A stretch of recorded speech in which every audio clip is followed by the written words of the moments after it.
ஆறாதே இந்நேரத்துக்கு உட்காந்துட்டு என்ன பண்ற? பரீட்சை எழுதிட்டு இருக்கேன்.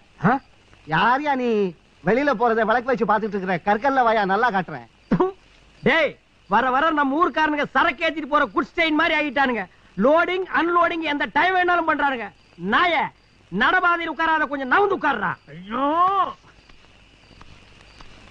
யாரா நீ? ஏன்பா பெரியவங்க கொஞ்சம் மரியாதையா பேசுப்பா. போடா, என் தகப்பனையே வாடா போடாம உன்னை என்னடா சொல்றது? எங்கடா போற? என் பொண்டாட்டி 6 மணில இருந்து காணுங்க, அவ தேடிட்டு போறணுங்க. என் தகப்பனையும் 6 மணில இருந்து காணோம், நானும் தேடிட்டு தான் போறேன். அதுக்கு எதுக்கு இத்த பெரிய லைட்டு? அந்த நாய் இவ்வளவு பெரிய லைட்லயே டிம்மா தாண்டா